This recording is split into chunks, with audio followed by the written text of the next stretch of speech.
बयबो हनै हनै बेहेरनि गुदा जाग्रा आरो सोरबा खाथियाव फैनानै ओइ गुन्दा फैयो दोनजोबा माने इन्टारेस्टिं आरोखि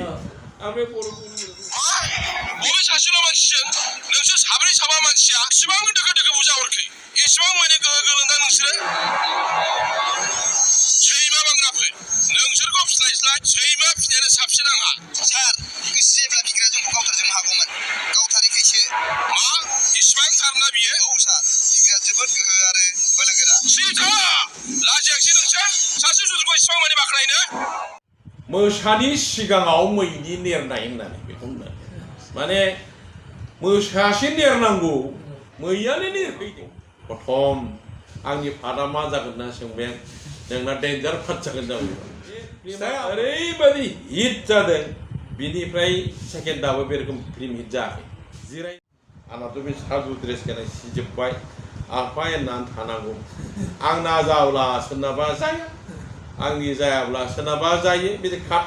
खाट हौने मेहेरनि गुन्दा होनो आलासि जाहैनो हाला बबावबा थांनो हाला गामि गंफ्रोमबो नायजोब्बायना सिनेमाया हौने मेहेरनि गुन्दा जाग्रा मोनाखै आरो गानाबो ओरैबायदि बिख्लो बिखावना हाबजोबनाय गान जादों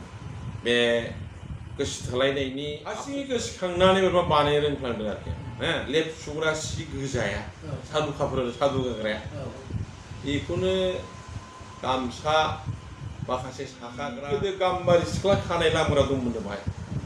सालाकाथिनि बे गोजौ हाजोआ दे गोजोननाय थाबाय दे गोजोनथों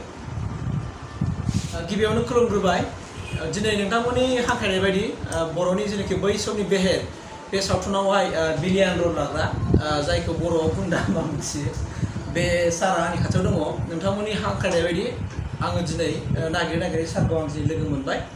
दा बेवहाय जोङो सारनिफ्राय गोबां बाथ्रा मिथिगोन मानोना बै समाव बुंनांगोन जे बर' सावथुन मुलुगखौ बर' हारियाव लाबोजेनदों होनना बुङोबा जोङो सारखौ जों बुंनांगोन मानोना बै समावनो सारना गोसोखांनाय जुदि मावामोनबा दिनैसिम बर' सावथुना नैबे पर्दायाव फैनाय नङामोन दा बे समाव आङो सारनि मोजां मुंखौ मिथिनो लुबैयो सार आंनि गुबै नाम मोजाङा जाहैबाय आंनि सार्टिफिकेट नामा बिला कुमार ब्रह्म ओमफ्राय जोनोम गामिया सार आंनि एक्सुवेलि जोनोम गामिया गसाइगावनिफ्राय बारा गोजान जाया कमल सिं होनना बुङो पस्ट अफिसाबो कमल सिं ओरैनो रेभिनिउ भिलेज हिसाबै जोंना दक्षिण फाथाखाथा होनो बेयो माने क'क्राझार डिस्ट्रिक्टनि क'क्राझार डिस्ट्रिक्ट गसाइगाव साब डिभिसन आन्दार दा सारनि फेमिलियावहाय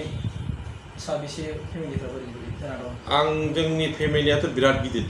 दा आंनिखौल' खिथानोसै आंहा फिसाला हौवा सानै दं फिसा हिन्जाव फिसाला गिदिरा आंना एम ए पास जाबाय 2019आव जादों दा बियो गुवाहाटियाव थायो ओरैनो बायदिसिना स्कप लागासिनो दं कचिं लादों ओमफ्राय फिसाला दुइसिन सानैल'खा सासे उन्दैया दिल्लीयाव थायो बियो शहीद भगत सिं कलेजाव दा डिग्री फरायगासिनो दं दा दिल्लीयाव दं आरोखि बे ओमफ्राय आंनि हिन्जावा दा बर्थमान नैबे गसाइगाव माने हायार सेकेन्डारियाव एसिस्टेन्ट टिचार लवार प्राइमारियाव दाथ' एमालगेमेसन जाबाय नालाय आगोलावहाय बिसोरनिखौ जेबि स्कुल होनोमोन दा सरकारि दा गोदान नियमजों एमालगेमेसन जानायखाय बिसोरो दा गावसिनि बै आगोलनि प्राइमारि लेभेलाव जा स्कुलनि नाम लिरो बेखौ लिरनो मोनला दा बिसोर दा गसाइगाव हायार सेकेन्डारि हिसाबै दा बिसोरो बे एमालगेमेसन जानानै दा बे सासे हायार सेकेन्डारि एसिस्टेन्ट टिचार दा दैसिन जाबाय ओरैनो बियो आगोलाव हेड मिस्ट्रेसमोन दा एमालगेमेसन जानानै एसिस्टेन्ट टिचाराव थायो ओरैनो नामा कर'ना हेड मास्टारनि सिटि फट'ग्राफि दाबो खिन्थु बिसोर दा एसिस्टेन्ट टिचार जाहैबाय दा सारा मथाय जौहाय जबफोर साख्रिफोर मावबाय नामा आं साख्रि मावाखै आं आगोलनिफ्रायनो टुक टाक बिदिनो न'आवथ' बंस'यै साख्रि आवलाजोब आंनि हिन्जावफोरजोंथ' साख्रि आवला फंबाय बिनानाव फ्राय साख्रि आवला दं आङो बिए पास जाखांनानै माने जों बिए पास जानायनि आगोल माखासे घटनाफोरखौ बुंनांगौ जायो बे समाव मुखुब आन्दलनखौ जोंनि फार्स्ट बेच उपेन्द्रनाथ ब्रह्म दैदेननाय आन्दलनखौ जोंनो बारसोमनांदों जोङो बिए पास जानानैब्लाबो इउनिभार्सिटि फरायनाय सुखुखौ जों मोनाखिसै मानोना आन्दलना बिराद मुखुब जाबाय जोंहा न'आव केपासिटि दंमोन एम ए फरायनायनि आंहाबो खिन्थु जोङो बे समाव बे गावबागाव आर्थिक भाबै केपासिटि दंब्लाबो परिबेसा जोंखौ थिनाखिसै जों बेयावनो गोजोमनानै जोबजासे जों बे सोमावसारनायाव थाबाय थानांगोन जोबथारनायाव आं दा सान्थि फैनायनि उनाव जों गावबागाव टुकटाक बिजनेस कन्ट्राक्टर लाइनाव फैनानै बिजनेस मावदों आं ओरैनो गसाइगाव आंहा बाटा शु स्ट'र दंमोन बेखौ खालामोमोन दा मेनलि आंना औवा बेबसा बेम्बु बिजनेस खालामो आरो न'खराव हा बुरजा दं नायग्रासो गैया एखे बायदि साइडआव खालामो दा बेजों सोलियो होमबा बे समाव आङो सारनिफ्राय बेहेर दा बे बेहेरनि सावथुननि सोमोन्दै एसे मिथिनो लुबैयो सार बेखौ जेनेबा बोरै माबोरै मा गोसोखांनानै बानायामोन आङो बेखौ आंबो मिथिस्लाबाखै आं जे सिनेमायाव शुटिं खालामलायनाय गसाइथिं फैगोन तबे आंहा मोनसे रेकर्ड जादोंमोन 1984 आव गसाइगाव जेलानाखि साहित्य सभानि कनफारेन्स जायो बेवहाय जों बर'नि जात्रा गान लांदां गान होनो दा बर'फ्रा गोदो जों जात्रा गानखौ लांदां होनफेरामोन जों दा मोनसे सोदोब गोदान ओंखारबाय लांदां गान होनो बे जात्रा गान सोलोंदोंमोन जों बे जात्रा गान सोलोंनायाव आं एसे प्रसाद जादों एक्टिंफोरा बोरैबा मोजां जादों खोमा बे समाव जात्रा गानाव आं मुसुर राजा जादोंमोन आरो ओमफ्राय आंनो निजे रचना खालामनाय माखासे नाटक दंमोन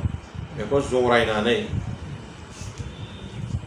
फाल्लानि मुंखौ गोमोर मुथि होदों जों आगोलाव क'क्राझार कलेजाव गोमोर मुथि फाल्ला सोलोंखानाय दंमोन बयबो होनदोंमोन गोमोर मुथिखौ दाहोसैलै होननानै दा गोमोर मुथिया बै समाव फेमास जानायखाय नाटकआथ' एखे नङा बेखौनो होफिनो राजकुमारीनि नामखौ गोमोर मुथि उन्दैनि होननानै बे असुर गोनां गोदो पाहारिया राजा गोनाङा दंलायोमोन ओमफ्राय जों एसे गाजाबो खालामसो गारोमोन नालाय दा असुराथ' मानसिनिफ्राय देरसिन नालाय दा असुर हारिनि ड्रेसा बोरै जागोन बेखौ सिन्था खालामलायबाय आरोखि जों दा मानसिनि थाबिसजों असुर राजानि थाबिसजोंथ' मिलायनाय नङा असुर राजाया थाबिस फिसा गानोबा समायनाय नङा दा तखन आं गोसोखांबाय बे समाव प्रथम स्टिलनि जेके बेटारि ओंखारजेनदोंमोन टर्च बेटारि बे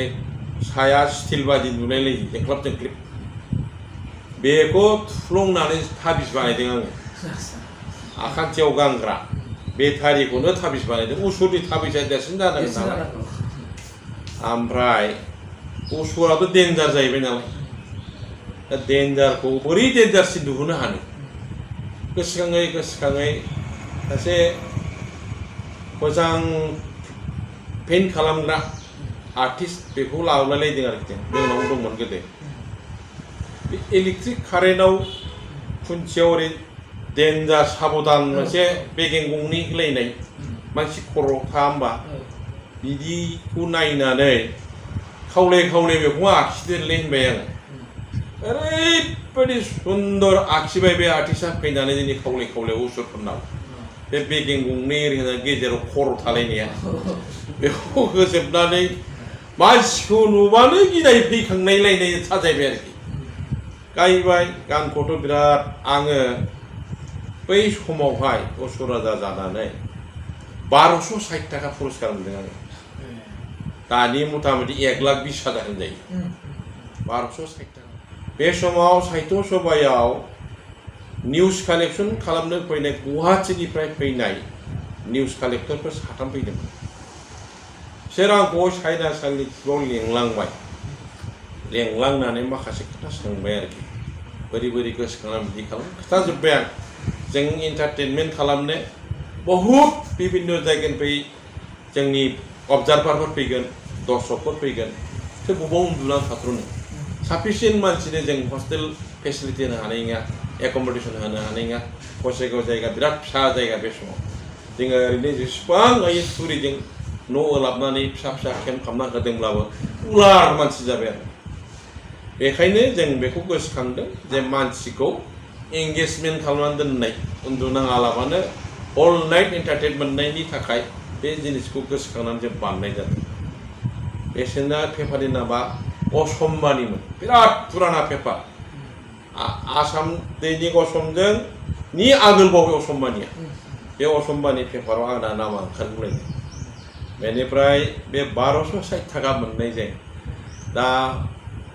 मानगोनां रुंसारि जोंनि बर'नि देंखोगिरि गिबि देंखोगिरि नीलेश्वर ब्रह्मआ बिराद गिदिर फुख्रि दंमोन नायानो माफायाव 8 केजि 10 केजि जोबमोन बे 1260 थाखाजों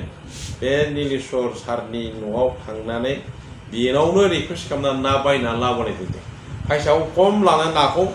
गिदिर गिदिर मथा मथि 22-23 केजिसो ना हरदों बेजों बेनो गानावला गोजा मेगन मोदैनि जानोसै नालाय आरो बेजोंनो 350 अमा मासे बेगरदों बिसिबा गिदिर आरो बे आग्लायनाय थाखाजों आङो गान संख्रिफोरनो ग्लाउस बायना होबावदों दांखोलोदोआबो जोंनि ग्रान्ट माबामोन बे समाव बेखौ गान संख्रिफोरनो बायना आरो आंनि सान्थ्रिफोरनो गस्ला गिदिर बायना होमब्लाबो 180 ना 90 थाखा आग्लायबावदों बे समाव बे रोखोमनाव बे गाननिफ्रायनो बोरैबा बोरैबि एसे नाम ओंखारलायनानै आरो जोङो दामनाय देनायाव इन्टारेस्टमोन नालाय जोंहा राजापारा क्लाब होननाय दंमोन जों बिभिन्न जायगायाव फांसन गायोमोन आरो अर्केस्ट्रा पार्टिया बर'आव जोंनो फार्स्ट इलेक्ट्रिक गिटार दामजेननाय ड्राम सेट दामजेननाया जोंनो फार्स्ट आरो सुलेखाबो जोंनाव फैनासो थालिम होफैयोमोन राजापारा बे निसिनाव थाफैयोमोन दा बेनिफ्रायनो जोंनि गान बा मिउजिकजों जड़ित जानाया बेजोंनो जड़ित जालाङै आथिखालि आदा रहेन मोनहा आंखौ लिंहरबाय नोंखौ नांगौलै दसे होननानै खबर हरबाय ओरैनो बिराद लोगोखा जों दामनाय देनाय खेत्रआव थांबाय आंखौ खिथाबाय बियो नोंहा एरैखौ रल खालामनो लानांसिगोन होननानै हाब आं हानाय नङा होनदों हाथारगोन नोङो नोंना जाथारगोन होननानै बेनिफ्रायनो बिसोर जबरदस्ति बे बेहेर फिल्माव आंखौ प्रथम आंनि फादा मा जागोन होनना सोंबाय आं नोंना डेन्जार फाट जागोन खिथाया होमबाबो नोंना डेन्जार जागोन होनबाय थायो हाब मा रोखोम डेन्जारब्रा सिन्था खालामबाय थाबाय आङो मालानिफ्राय फैनांगौ अमुक थारिखआव फैनांगौ आंबाय बे स्क्रिप्टखौ फरायना खिथाबाय एरखम सेरखम काहानि नों सासे बस गुन्दा बस जानांगौ जाहैबाय बे समाव आंहा बिराद परम बन्धु बुद्लाब बितरन दतमानि थैबाय बिथाङा रुंसारि जालांबाय बिसोरबो बिराद प्रेसार होबाय जाथारनांगौ जाबाय ओमफ्राय बेनो आंनि एसिस्टेन्ट लाइ गुन्दा बसआव आरो आगदा आखाइ बायदि जादों बेनो प्रथम आङो माबायावहाय बे भिडिअ जगत माने शुटिं खालामजेननाय आरोखि खिन्थु ओरैबायदि भाग्य मोजां बे फिल्मा ओरैबायदि हिट जादों बिनिफ्राय सेकेन्डआबो बे रोखोम फिल्म हिट जायाखै जिराय मोनाखै आरो गानाबो ओरैबायदि बिख्लो बिखावना हाबजोबनाय गान जादों बे गोसो थोलायनायनि आफसोस थानाय गानफ्रा माबोरै थबस्र' जालांखो नोंजों बे मोजां मोननाय बे दौलिङा होननाया औ ओमफ्राय नैबे रिक्सा आंनि रिक्सा थाइनैल' भारा बेबो बिबार नों बिबार मानो बारो बे दार्लिं थुर्लिं शुटिं लायनाय जादों माने मथा मथि बै समनि भिडिअ फिल्मफोरनि गेजेराव सबसे हाई लेभेल स्टेन्डार्ड फिल्म जाजेननाया बे बेहेरा जाबाय बावहाय सारनि मोनसे एसे मोजां मोनसे डायलग दंमोन ना आङो बाहाय माने बे एसे फेमास जादों आरोखि हारसिङै गोसोखांनानै माबा बानायनो रोंफ्लांदों आरोखि हो थारमाने मोसायासो निरो नङा होमबा मैफोरखौ ओमफ्राय बै नंथारै मानसिया बोलो गोराखौ रागा देखायब्ला बे नंथारै मानसिया बोलो गोराखौ रागा देखायबा बे भिलु मोनगोन नामा भिलु मोना बिदिखौ गोसोखांनानै जेलानाखि आंनि गुन्दा एक्टिभिटिसआ स्प्रेड जायो गुवार जालांबाय नंखाय बाखाय मानसिखौ जों खेल खालामब्ला बे सिनेमानि मथे आरोखि नाटकआव तखन आं बुंदों आरोखि मोसानि सिगाङाव मैनि नेरनाय होननानै बेखौ माने मोसासे नेरनांगौ मैयानो नेरफैदों नगण्य मानसिया होननाय जादों आरोखि बेखौ गोसोखांनानै आङो बोरैबा बुंनाय जादों आरो ओरैबायदि फेमास जादों बे दालाय गामि गामि जौ लोंबा सावरि बादालि इसेयावनो मोसानि सिगाङाव मैनि नेरनाय होननाय बे जादों आरोखि बे डायलगा एसे गोसारदोंमोन आं बे समाव बोरैबा गोसोखांनानै मा हारसिङैनो आङो कयेकथा खोथाखौ तत्क्षणात बानायनानै एसे उत्तर होनो हानाय केपासिटि दंखायोमोन नालाय तखन आङो आं बिसोर जरायदेनोसैलै देलाय होनना दि साबसिनसो गोदान वार्ड दंबा जाबाय आदारावहायना तखननो आंनि बे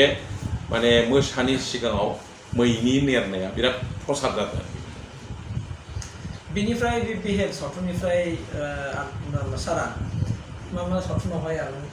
आङो आरो बे आदाराव हैनानै बिनि सेकेन्ड टाइम हैद नोंखौ नांथारगौना लेंहरलायबाय बे थांबाय आङो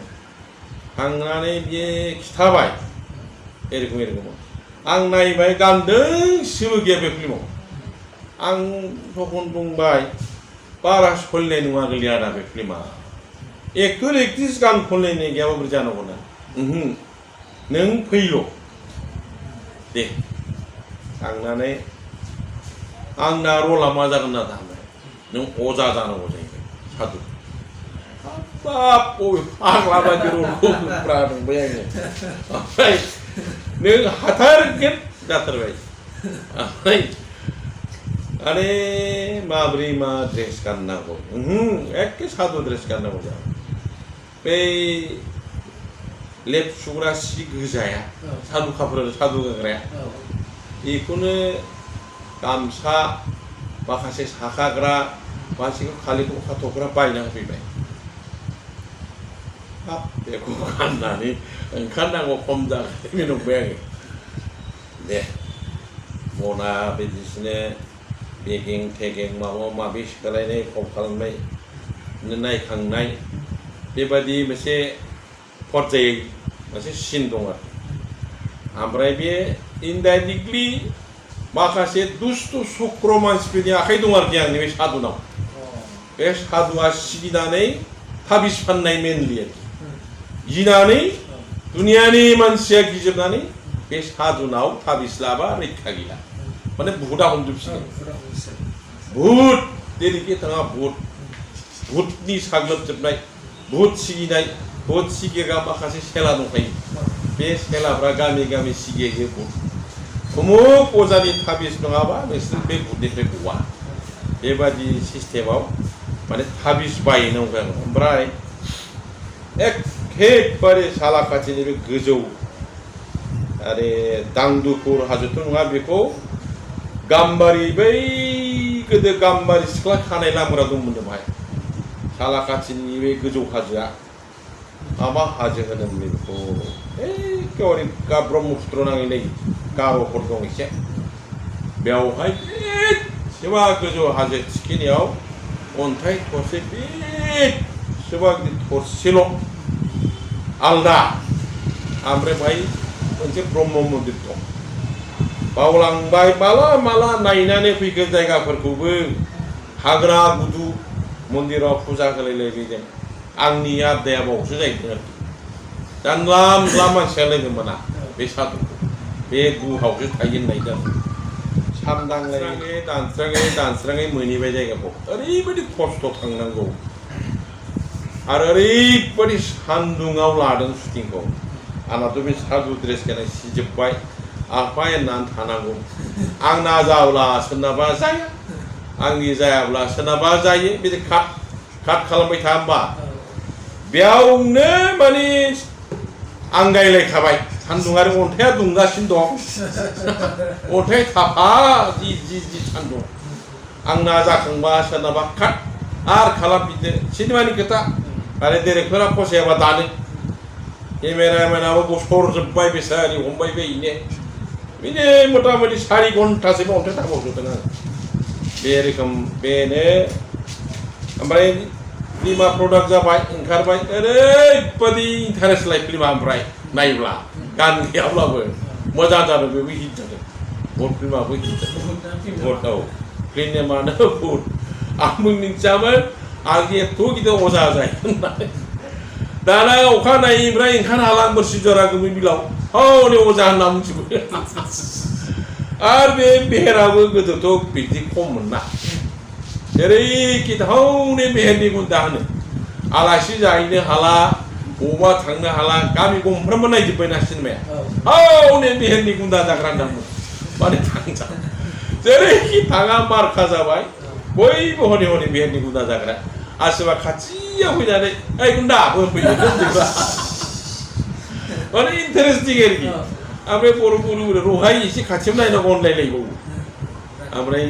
सिनेमायाव नुलायनाय मानसिखौ मोगथाङाव नुनाय गोदो सिनेमा नालाय सिनेमा जोंखौबो बिराद गिदिर गोलाव सानो सिनेमा गायग्रा जों धर्मेन्द्र माबामोन बायदि मोनलायनाय आरोखि गामियावथ' बे टिभिबो गैया जेबो गैया बे समाव मोनसे जायगायाव थांबाय हाबा जाहैदोंमोन सासे सोरबा खिथाना होआखै बे हौनै बेहेराव बुंदाना ज' बे खाथियाव नायनांगौहाय रिपिट होननानै आं नायजागौलायनायसिम फैदों आरोखि बे समावहाय बे आरोखि बे समाव बर'फोरनि गेजेराव बे रोखोम फिल्म ओंखारफेराखैमोन ना बेबायदि रोखोम माने अबस्थासिम फैलायनाय जादों आरोखि दा बिसिमाव आङो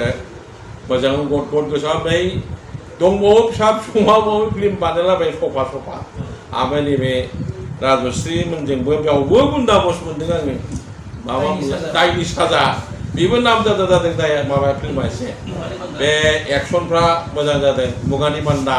दायनि साजा माबा माबि बेबो मोजां जादों बे बर'आव एक्सन मुभिया बेनो बेस्ट जादों बे समावहाय माने दायनि साजाया माने खाफालाव गुलि हाबनायफ्रा नंगुबै बायदि सोरखिनि बायदि नुलायनाय आरो बे समाव गावनानै ब्रास जानाय दुमनाय सोदोबा खममोन ना जोंना पिस्तलजों अरखि गलायनाय मोनसे बे समाव टेकनिसियानफ्रा मोजां बुद्धि गोसोखांदोंमोन बेनो फार्स्ट बर'आव आवाज गोनां पिस्तल गावजेननाया गैयामोन आगोलावहाय बेबो मैनरखाना सार औ ओमफ्राय सार आं नैबेखौ एसे मिथिनो लुगैदों जोंनाव बिराद एसे गोरोन्थि जाबाय थादों आरोना थारमाने बबा ओमफ्राय फाख' माने फार्स्ट ओंखारजेननाय माने फिचर फिल्म नङा आरो गिबि ओंखारजेननाय सावथुना मोननैजों एसे गोरोन्थि जाबाय थादों आरो दा सारमोनहा जेनेबा सिनियर हिसाबै बबेबा मोनसेखौ केयार होनो हागौ ना बिनि सिगाङाव माबा मोनसे सिनेमाखौ नुबाय सिनेमायाथ' नैबे बबा माबा माबि समाव गोगोम ओंखारदों आलायस्रि थालायस्रि दन' ओंखारथारदों बे समावहाय खिन्थु आं जथ'दुर आंनाव आइडिया आरो आन्दाज आं एसे जरित गोनांखाय जों बे समाव एक्टर एक्ट्रेसनि जेबो खामानि मावामोन जोङो दामग्रा देग्रामोन आरोखि मिउजिकखौ जों इन्टारेस्टमोन नालाय राजापारा क्लाबाव बै समाव बिजनि फानबारि बिमल होननाय बियो फुथुला नाच बानायोमोन आरो फुथुला बानायदोंमोन आरो बे फुथुलाजों मानसि एसे आपग्रेड जादों थाखा फैसा खिसु इनकाम जादों बिनिफ्राय बियो बर' भिडिअ फिल्म दिरुननो गोसोखांनानै जोंजों फार्स्ट जोंनो कलेजावसो मोनलै बे समावहाय पिउआवसो मोनदां बे समाव हायार सेकेन्डारि गैया खिन्थु पिउ फार्स्ट इयार पिउ फार्स्ट सेकेन्ड इयारमोन गोदोनि जोङो पिउ सेकेन्ड इयार ना फार्स्ट इयारल'आवसो मोनदां बे समावनो बियो 82 ना 81आव सनखौ आं थिग 81 कि 82 बेनि गेजेराव बे मानसिया जोंनो जगाजग जाफैयो जे गसाइगावआव राजापारा क्लाब होननाय मोनसे दं बेवहाय बिराद गिदिर मोनसे मिउजिक ग्रुप दङ बे मिउजिक ग्रुपखौ माबायोब्ला लायोब्ला जोंनि गान बाजनायाव एसे सहाय होगोन साननानै बिथाङा जोंजों जगाजग जाफैदोंमोन ओमफ्राय जोङो थारिख थुरिख लालायनानै तखन दिनाव बे सिसि बास दंमोन बाजार बास होनो बाजाराव खारग्रा तखन आं बेखौ 460 ना बेसेबांनि रिजार्भ लालायनानै एकदम बेसिम सहैदों आरोखि बे समाव बेखौनो जोङो आइडियायावहाय बेनो फार्स्ट जानांगौ मानसिया बारा प्रसार खालामनो हायाखिसै एसे सोलिदोंमोन हादाननि सिमां होननायखौनो आङो गुदि बादि मोनगासिनो दं आरोखि औ हादाननि सिमां बेनि उनाव नैबे जोंहा आदा रहेनमोन बिथां रुपेनमोननि बिरगोस्रि माने फिल्म ससाइटिया बिसोर सिरियाल बानायबाय थादों ओमफ्राय बबा आलायस्रि थालायस्रि माबा माबि बे फाथैलाय बिसिनायफ्राथ' उनाव औ खिन्थु बेहाय इनायनि फानजारियाबो उनावहायसो खिन्थु आंनि आइडियायाव बे हादाननि सिमाङानो गिबि माने भिडिअ फिल्म बादि मोनगासिनो दं बेनि उनावसो नैबे माखासे जादों हयथ' कयेक मास नङाबा 1 बोसोरनि बिदि आगा फिसानि गेजेराव जालायलायनाय आरोखि এখন आं एक्जाक्टलि बारा दिन थारिख समखौ बुंनो रोंला खिन्थु आंनि आन्दाजाव बे बिमल होननाय बानायनाय हादाननि सिमावनो प्रथम बादि मोनगासिनो दं बहुत बोसोर आगोल आजि 81 सोबा दिनैहाय 2022 जागुलायबाय 41 बोसोर जाबाय बे सम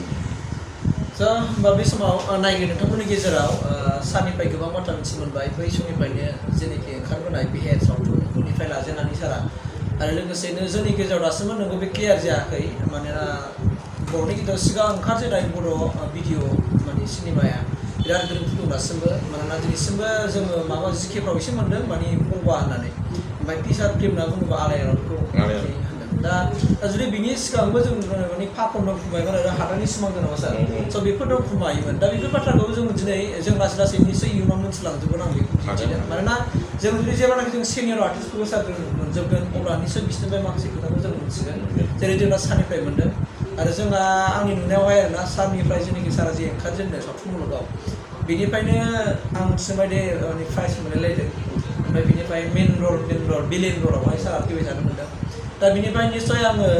मिजिंथिबाय नायगिरि साफ्रोमबो नोंथांमोना नोंथांनि खावलायनाय बायदि दिनै सारखौ लोगो मोनबाय आरो सारा माना दिनैसिमबो गोग्गो देहा लानानै आरो न'खर संसार दासिमबो सोलिगासिनो दङ मानोना जों मिथिबाय गोबां माखासे सिनियर आर्टिस्टफ्रा बे बुहुमाव गैला सार दा बे हिसाबै आङो बेखौनो सारखौहाय